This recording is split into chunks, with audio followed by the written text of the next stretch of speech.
Sir.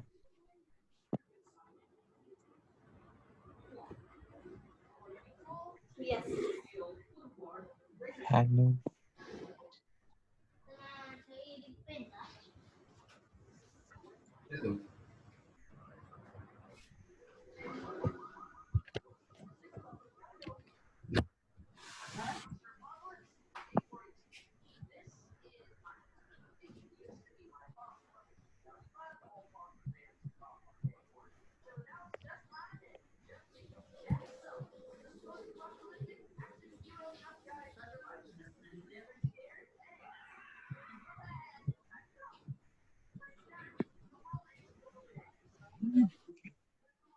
అయ్యా పూజిత నీకు దండం పెడతారా అయ్యా, వెనకాల బ్యాక్గ్రౌండ్ ఇది పెట్టక.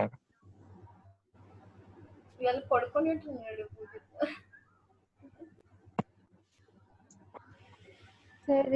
ఇందాకంత చేస్తాడు, తిట్టా చల్లబడతాడు. అది మిల్డ్ పూజిత హాయ్ అండి, ఎవరమ్మా పక్కన? పిలువు పూజిత్, కాసేపు మాట్లాడదాం. రికార్డింగ్ లో ఉన్నట్టుంది.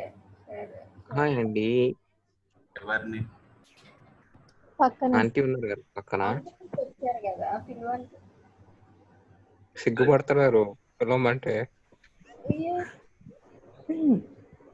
ఎవరిని సిగ్గు సేవడా? మీ మమ్మీనే పిలవమని చెప్పింది. అయ్యా ప్లీజ్ పడమాకరా రే, సిగ్గుకి సిగ్గేస్తుంది.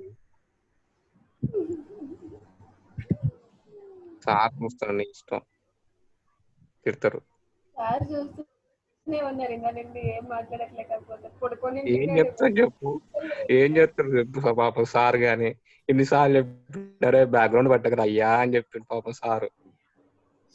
చెప్తున్నా ఇట్లా ఏం లేదు. ఏయ్, అదే వచ్చారు.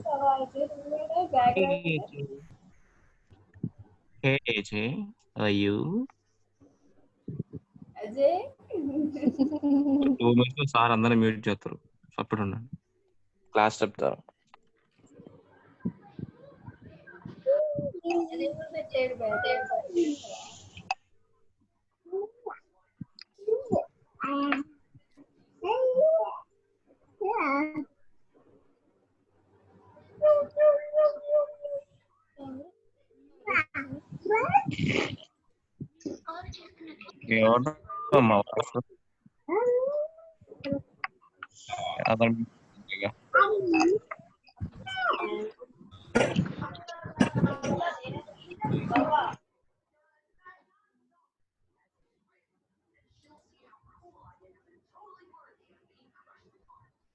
Yeah. So first category is reward power. Number 2 is coercive power, fear of punishment. Number 3,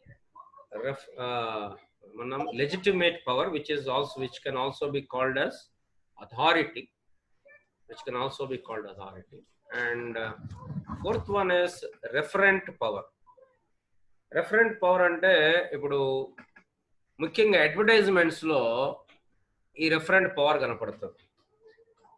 Sachin Tendulkar Boost వాడుతున్నాడు అని అడ్వర్టైజ్మెంట్ అనగానే పేరెంట్స్ అందరు ఏం చేస్తారు, మా పిల్లలు టెండూల్కర్ లాగా ఉండాలని చెప్పేసి అందరు ఏం చేస్తారు, బూస్ట్ వాడేస్తారు. So what Sachin Tendulkar is doing, Sachin Tendulkar is exerting a power on the people. So పలానా క్రీమ్ వాడితే తెల్లగా అవుతారు, పలానా క్రీమ్ వాడితే పింపుల్స్ పోతాయి, పలానా ఇది వాడితే జుట్టు పెరుగుతుంది, పలానా షాంపూ, పలానా సోప్ అని ఈ మూవీ స్టార్స్ ని, స్పోర్ట్స్ సెలబ్రిటీస్ ని ఎవరైతే అట్రాక్టివ్ గా ఉంటారో వాళ్ళని పెట్టి what the people will do, they will use the power. దాన్ని ఏమంటామంటే రెఫరెంట్ పవర్. ఎందుకు అంటే మనలో we have a desire, we want to identify with some people, some celebrity, some agent, yeah, proved persons. For example, IAS IPS ఎవరైతే crack చేశారో వాళ్ళు పలానా coaching centre అని చెప్పారు అనుకోండి, ఆటోమేటిక్గా ప్రజలు వింటారు. So certain people, certain famous people, వాళ్ళకి మనం ఏం చేస్తున్నాం? పవర్ ఇస్తున్నాం. మనం ఏం కొనాలి అనేది ఎవరు చెప్తారు అంటే కొంతమంది చెప్తారు. అంటే అర్థం ఏంటి? వాళ్ళకి మన మీద పవర్ ఉంది. సో ఒక రివ్యూ ఏం చెప్తుందంటే, especially emotional people, they are more influential when they come from beautiful people. So అందంగా ఉన్న వాళ్ళు చెప్తే తొందరగా వింటారు. ఇంకొకటి ఏంటంటే, ఈ రెఫరెంట్ పవర్లో టైమింగ్ కూడా చాలా ఇంపార్టెంట్. అంటే ఇప్పుడు టెండూల్కర్తో ఎవరు అడ్వర్టైజ్మెంట్ చేయరు. ఎందుకు? ఇప్పుడు టెండూల్కర్ ఆడట్లేదు. అందరు ఎవరితో చేస్తారు? విరాట్ కోహ్లీతో చేస్తారు.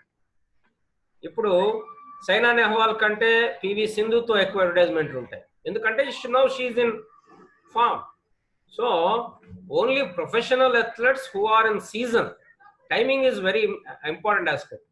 Only professional athletes who are in season are used in these advertise because they are visible. ఇప్పుడు చాలా మంది స్టార్లు కానీ వాళ్ళ సినిమాలు లేవనుకోండి, ఆటోమేటిక్గా వాళ్ళ మాట ఎవరు వినరు, వాళ్ళ మాట ఎవరు పట్టించుకోరు. అందుకోసమే స్టార్లు ఏం చేస్తారు?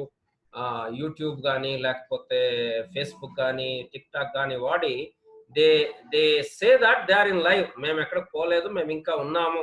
ఇన్స్టాగ్రామ్ కానీ ఎందుకు అంటే they want to yield that power. So public లో ఉన్న వాళ్ళే ఎక్కువకి పవర్ ఉంటుంది. పబ్లిక్ ఒక్కసారి మర్చిపోయారు అంటే కథం, ఇంకా పవర్ ఉండదు, అంతే కదా. ఒక్కసారి ఇప్పుడు ఫెయిల్ అయ్యారు అంటే వాళ్ళ అడ్వర్టైజ్మెంట్లు ఎవరు చేయరు. ఇక ఆర్గనైజేషన్ సెట్టింగ్ లోకి వచ్చేసరికి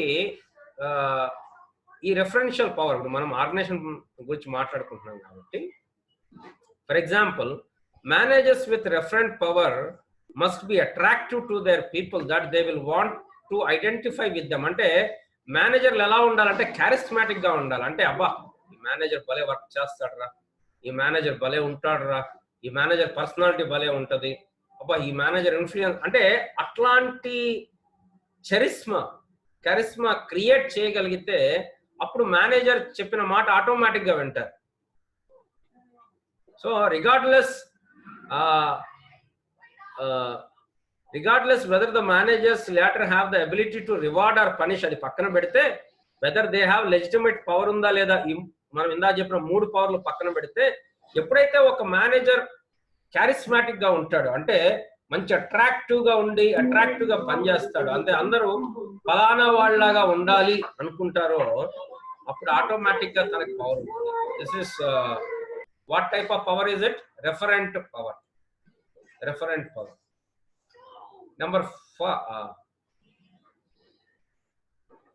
Number 5 ఎక్స్పర్ట్ పవర్. కొంతమందికి అధికారం ఉండదు కానీ they are experts in certain field. Automatic గా వాళ్ళ అనాలిసిస్ అందరు యాక్సెప్ట్ చేస్తారు. ఫర్ ఎగ్జాంపుల్ మన తెలుగులో నాగేశ్వర్ గారు ఉంటారు, ఎక్స్ఎమ్మెల్సీ నాగేశ్వర్ గారు.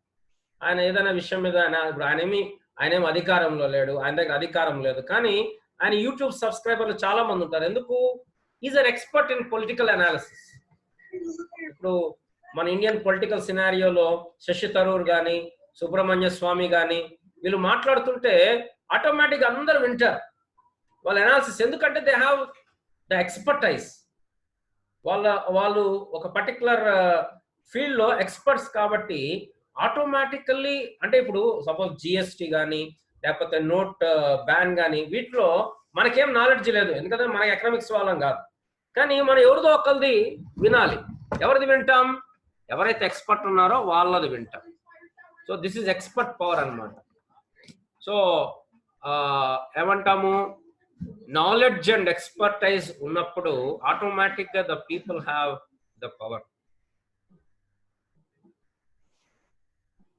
సో క్రెడిబిలిటీ, అంటే ఈ పవర్ ఎవరి దగ్గర ఉండాలంటే క్రెడిబిలిటీ ఉన్న వాళ్ళ దగ్గర ఉండాలి. అంటే పవర్ ఎవరి దగ్గర ఉండాలి? క్రెడిబిలిటీ ఉండాలి. అంటే ప్రతిదానికి మాట మార్చడం. ఇప్పుడు కొంతమంది ఎలా ఉంటారు, వాళ్ళ అనాలిసిస్ ఉంటుంది, బయాస్డ్ గా ఉంటుంది. కొంతమంది ఒక పార్టీని సపోర్ట్ చేసుకుంటే ఏదన్నా కానీ ఒక పార్టీని సపోర్ట్ చేస్తారు. అల్టిమేట్గా ఏమవుతుంది, వాళ్ళ క్రెడిబిలిటీ లూజ్ అవుతారు, ఎక్స్పర్ట్స్ కూడా. బట్ ఎవరైతే ఇంపార్షల్గా ఉంటారో వాళ్ళ క్రెడిబిలిటీ ఎక్కువ ఉంటుంది, వాళ్ళ పవర్ ఎక్కువ ఉంటుంది.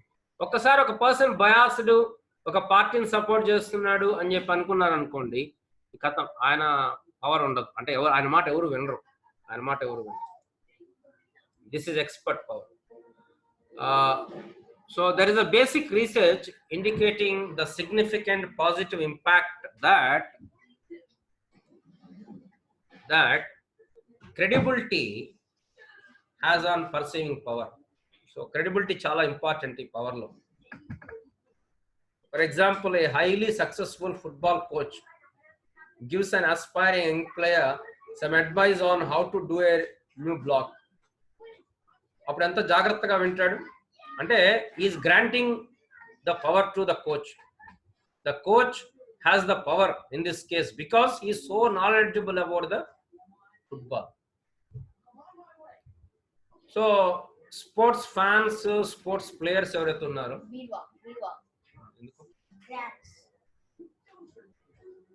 So generally they have the referent power because they are very attractive, because they are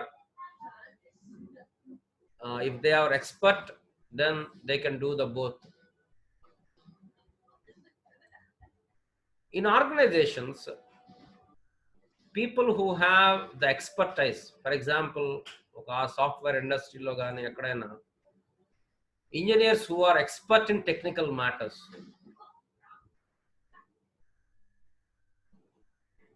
they will hold this expert knowledge. Computer experts, accountants. So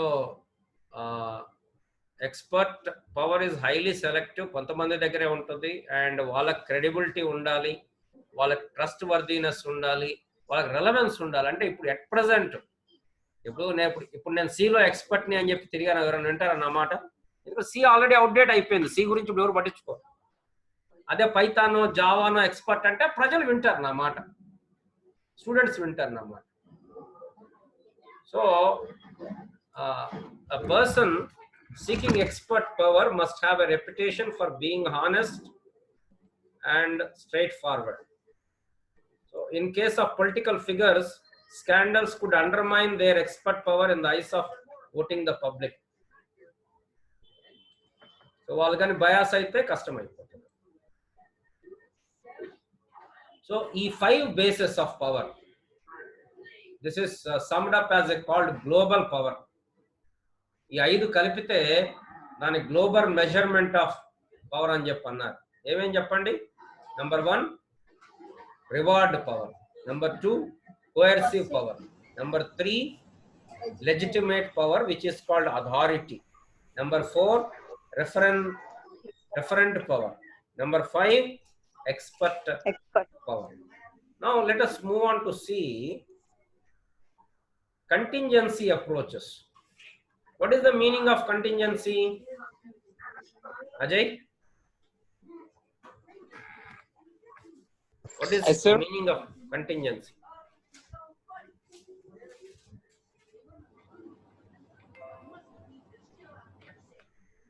Meaning of contingency.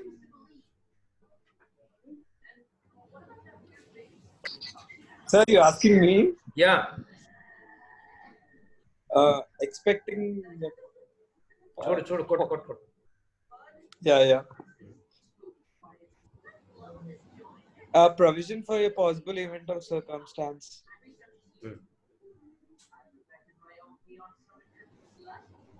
It is the future event, but it will take place, but we are not certain how it takes place. That is contingency. So contingency approaches to the power. That will be clear as we go further. So power comes from being in the right place. This is what Differ says. Power comes from being in the right place or right position in the organization. So ఒక మేనేజర్కి ఎప్పుడు నిజంగా power ఉంటుంది అంటే, manager చేతిలో budget, physical facilities, positions ఉన్నప్పుడు ఆటోమేటిక్గా employees అందరూ ఆయన కాకా పట్టడానికి ప్రయత్నం చేస్తారు. ఒక్కోసారి ఇన్ఫర్మేషన్ యాక్సెస్ ఉందనుకోండి ఒక వ్యక్తికి, దెన్ ఏం జరుగుతుంది అనేది తెలుసుకోవటానికి, ఎవరు చేస్తున్నారు, ఎక్కడ జరుగుతుంది అనేది తెలుసుకోవటానికి వాళ్ళకు పవర్ ఉంటుంది. నెంబర్ 3 ఫార్మల్ అథారిటీ, అంటే డెసిగ్నేషన్ బట్టి ప్రిన్సిపల్, హెచ్ఓడి, వైస్ ప్రిన్సిపల్, ఇట్లా డెసిగ్నేషన్ బట్టి పవర్ ఉంటుంది. సో పవర్ అనేది ఎట్లా ఉంటుంది అంటే కొంతమంది దగ్గర డెసిగ్నేషన్ లేకపోవచ్చు, కానీ వాళ్ళకి రిసోర్సెస్ మీద అధికారం ఉందనుకోండి, budget, physical facility, position, so అట్లాంటి వాటి మీద ఉన్నప్పుడు ఆటోమేటిక్గా వాళ్ళకి పవర్ ఉంటుంది. రెండోది ఇన్ఫర్మేషన్, ఎక్స్టెన్సివ్ ఇన్ఫర్మేషన్. కొంతమంది చాలా దగ్గర ఉంటారు పైన వాళ్ళకి,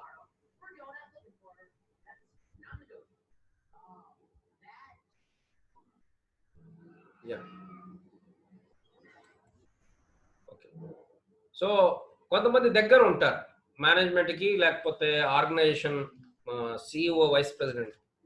వాళ్ళ ఇన్ఫర్మేషన్ బట్టి వాళ్ళకు పవర్ ఉంటుంది. మూడోది ఫార్మల్గా వాళ్ళ డెసిగ్నేషన్ బట్టి, వాళ్ళ పొజిషన్ బట్టి పవర్ ఉంటుంది. So the greater the professional orientation of the group members, the great relative strength referent power has in influencing them, the less effort and interest high ranking participants are willing to allocate a task that we'll see later. Influenceability, ఒక మన చేతిలో power ఉంది, how far we can influence the other people. So మనకు ఇప్పుడు ఏమర్థమైంది, power involves power ఉంటే సరిపోదు, power అనేది అవతల మీద చూపించాలి అంటే అవతల పార్టిసిపేషన్ కూడా ఇంపార్టెంట్. అవతల పార్టిసిపేషన్ కూడా, ఇప్పుడు మామూలు వ్యక్తి ఒక కానిస్టేబుల్ భయపడతాడు, కానీ కలెక్టర్ భయపడతాడా? భయపడతాడు. సో అట్లాగే సో రెసిప్రోకల్ రిలేషన్ అన్నమాట. ఎవరి మీద అయితే పవర్ చూపిస్తున్నామో వాళ్ళని ఇన్ఫ్లుయెన్స్ చేయాలి అంటే వాళ్ళకు కొన్ని లక్షణాలు ఉండాలి, అంటే టార్గెట్ కి కొన్ని లక్షణాలు ఉండాలి. ఎవరి మీద అయితే అధికారం చూపిస్తున్నామో వాళ్ళని ఇన్ఫ్లుయెన్స్ చేయాలంటే వాళ్ళకు కొన్ని లక్షణాలు ఉండాలి. The characteristics of the target, అంటే ఎవరి మీద అయితే మనం అధికారం చూపిస్తున్నామో వాళ్ళకు కొన్ని లక్షణాలు ఉన్నాయి.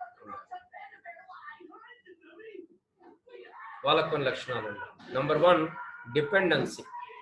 Target has to depend on the manager. ఇంకా వేరేది లేదు, కంపల్సరీ ఈ మేనేజర్ గారి మీదనే ఆధారపడితేనే నా పని జరుగుతుంది అనేటువంటి ఒక డిపెండెన్సీ ఉన్నప్పుడే ఒక మేనేజర్ అధికారం చెలాయించగలుగుతాడు. ఇప్పుడు ఒక ఆర్గనైజేషన్ లో 2-3 మీద పవర్ ఉందనుకోండి, అప్పుడు క్వార్టరీస్ ఫామ్ అయిపోతాయి. అదే ఒక్కరికే ఉంటే ఆటోమేటిక్గా డిపెండ్ అవుతారు. రెండోది అన్సర్టినిటీ ఉన్నప్పుడు, అంటే వాళ్ళ దాని మీద వాళ్ళు అన్సర్టన్ గా ఉన్నప్పుడు పవర్ అనేది చూపించవచ్చు. మూడోది ఏంటంటే పర్సనాలిటీ. కొంతమంది ఇన్ఫ్లుయెన్సబిలిటీ ఉంటుంది.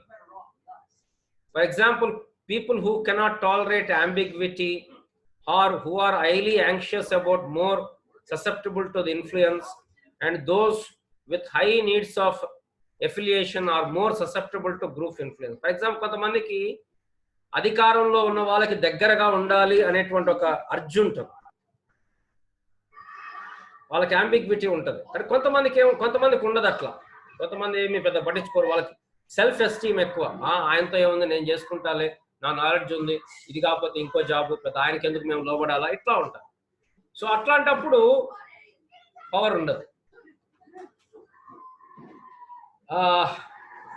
ఇంటెలిజెన్స్. అవతలోడు మంచి ఇంటెలిజెంట్ అనుకో, వాడు ఏం చేస్తాడు, ఫస్ట్ వింటాడు. అంటే పాటించినా పాటించకపోయినా వింటాడు. బట్ ఇన్ఫ్లుయెన్స్ కాదు. ఇంటెలిజెంట్ వాళ్ళు వింటారు బట్ ఇన్ఫ్లుయెన్స్ కాదు. ఎంత పవర్ ఉన్నా నువ్వు చెప్పేది చెప్పుకోలే, మేము చేసేది చేస్తామండి. Next gender. ఇది కూడా కొంచెం ఇప్పుడు ఎస్పెషల్లీ మన సొసైటీలో ఉమెన్ అధికారంలో ఉన్నారనుకోండి, అంత తొందరగా మాట వినరు. వాళ్ళు ఎంతో టఫ్ ఉంటే కానీ జనరల్గా మాట వింటారు. Next age. సపోజ్ ఇప్పుడు తక్కువ ఏజ్లో చిన్నోళ్ళు వచ్చి చెప్తున్నారు అనుకోండి, జనరల్గా వినరు. నువ్వు నీకేం తెలుసా కుర్ర కుక్కవే. Next culture. ఇప్పుడు మనం ఉన్నాము, మన ఇండియన్లో కల్చర్లో మనం ఏం నేర్చుకుంటాం? క్వశ్చన్స్ వేయొద్దు, ఎవ్వరు మాట్లాడొద్దు, పాఠం చెప్పేటప్పుడు ఎవరు మాట్లాడొద్దు, పేరెంట్స్ చెప్పేటప్పుడు ఎవరు మాట్లాడొద్దు, ఇట్లా మనం నేర్చుకుంటాం. సో మన కల్చర్లో వినటం అనేది, పవర్కి లోబట్టం అనేది చాలా నార్మల్ మనకి. బట్ వేరే కల్చర్స్లో డిసెంట్, క్వశ్చన్స్ వేయటం, అట్లా ఎందుకు చేయాలా, ఎట్లా ఎందుకు చేయకూడదు అనేటువంటిది చాలా నార్మల్గా ఉంటుంది. So these are all the targets, characteristics of the targets. Number 1 dependency, number 2 uncertainty, number 3 personality, number 4 intelligence, number 5 gender, number 6 age, number 7 culture. So I will stop here. కొంచెం ఇదంతా కొత్త కొత్త టాపిక్ కాబట్టి మొత్తం ఒకే రోజులో ఎక్కదు. ఈరోజు ఏం చూసాము అంటే, ఏం చూసాం ఈరోజు?